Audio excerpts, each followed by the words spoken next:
Here's another LGS game back at D6 Games in Rochester, Minnesota. I'm playing Oros the Avenger, and my opponents are David playing Ziatora the Incinerator, Bill playing Riku of Two Reflections, and Ethan playing Sigarda, Host of Herons.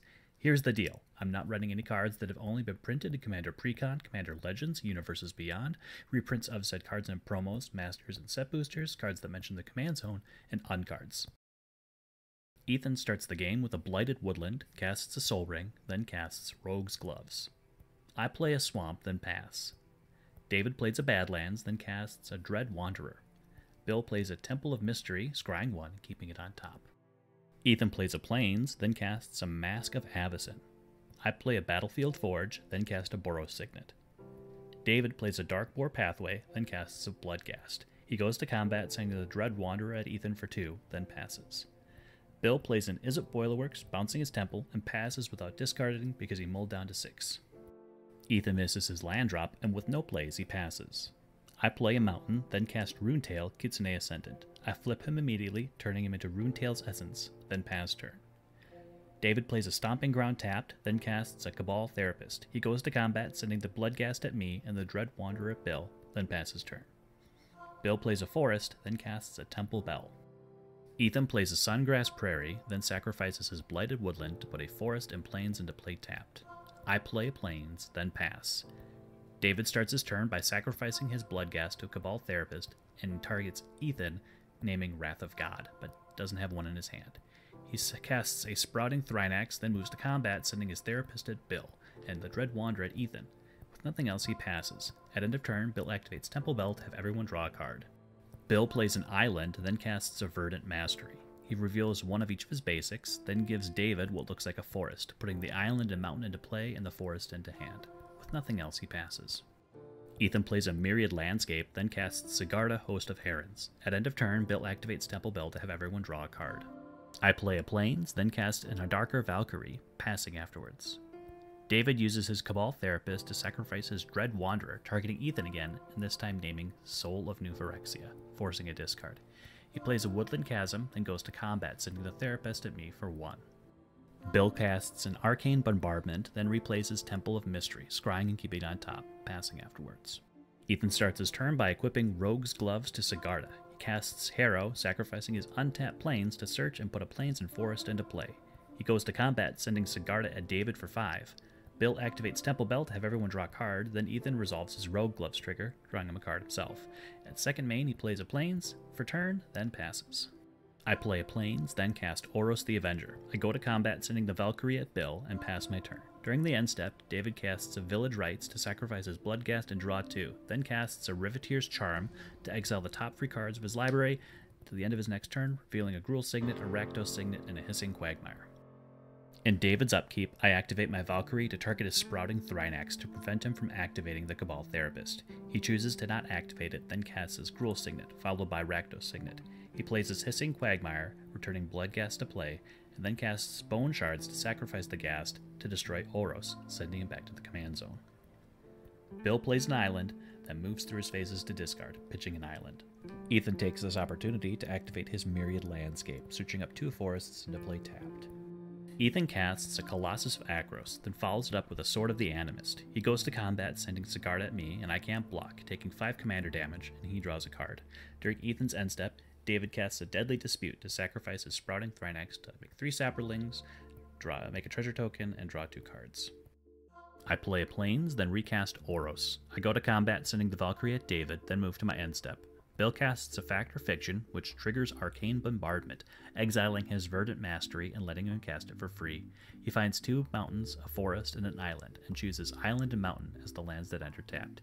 He now resolves Fact or Fiction, letting Ethan make the piles. He keeps those cards off the camera so I can't see them, but due to Bill's comments, it sounds like he went 4 lands and 1 Swarm Intelligence, and Bill happily chooses the enchantment. At the end of David's draw step, Bill activates Temple Bell to have everyone draw a card. At the beginning of the main phase, David sacrifices his Cabal Therapist to itself, targeting me and naming Swords to Plowshares. I tell him to go fish, revealing Heliod, Filth, Night's Whisper, Ruinous Ultimatum, Felidar Umbra, Avacyn, Angel of Hope, Vault of the Archangel, and the EDH powerhouse Spirit End Doll. He plays a Swamp as his land for turn, returning Bloodghast to play, then casts a Plague Grafter.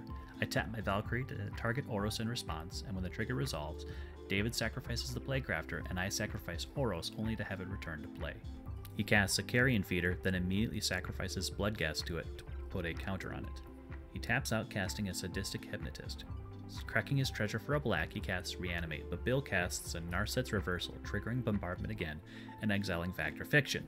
Reanimating will be returning Shalai, Voice of Plenty, and while Bill is searching for basics off his copied Verdant Mastery, David starts sacrificing Saprolings to Sadistic Hypnotist, having Ethan discard 2 and I discard 4. Verdant Mastery has him putting a mountain and island into play, and then Factor Fiction targets me. I make a pile with a Mystifying Maze, Blasphemous Act, and Forest, and the other pile being a Boundless Realms and a spell I can't remember. He makes the pile with a 3, and the stack finally clears. David declares no attacks, and quietly the turn ends. Bill plays his Mystifying Maze, then casts Swarm Intelligence. He moves through his phases to discard, throwing away 2 lands. Ethan casts an Austere Command, choosing enchantments and creatures converted mana cost 3 or less, and Bill taps his Temple Bell to have everyone draw a card. He follows that up with an Electrodominance for 4, which is copied due to Swarm Intelligence. He then resolves his Arcane Bombardment trigger and randomly gets Narset's Reversal. He proceeds to cast the Arcane Bombardment stack, which all get copied thanks to Swarm Intelligence, so his Verdant Masteries twice, then Factor Fictions twice, and then has 2 Narset's Reversals. Narset's Reversal ends up targeting the only real spell on the stack, Electrodominance, copying it and returning it to his hand. Verdant Mastery nets him 2 forests and an island, because those were all of his basics. He finally deals out Factor Fiction piles, giving 1 to David and 1 to Ethan. David makes a pile of 1 land and 4 spells, and Bill takes the obvious pick.